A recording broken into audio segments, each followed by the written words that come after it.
Tribuners kantor DPRD Ambon masih sepi pasca pemilu 2024. Aktivitas di kantor DPRD Kota Ambon hingga saat ini masih berjalan belum begitu normal.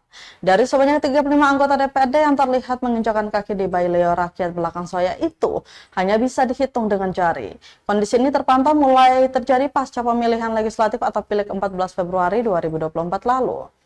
Menanggapi hal itu, Sekretaris Dewan atau Sekwan DPRD Kota Ambon Apris Gasper mengatakan, selesai pelaksanaan pemilu 2024, DPRD melalui Komisi 1 dan 2 sudah mulai membahas surat masuk yang notabene-nya adalah aduan masyarakat. Menurutnya beberapa anggota yang ada dalam tim Bapen Perda DPRD Kota Ambon hari ini baru selesai melakukan perjalanan di dinas luar kota. Dijelaskan komisi bekerja berdasarkan surat masuk sehingga berkaitan dengan kehadiran mereka di kantor itu merupakan kewajiban.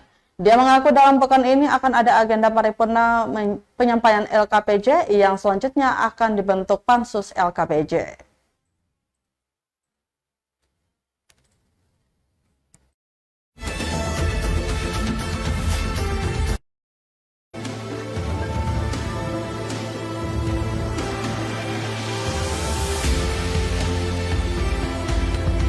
Download Tribun X sekarang, menghadirkan lokal menjadi Indonesia.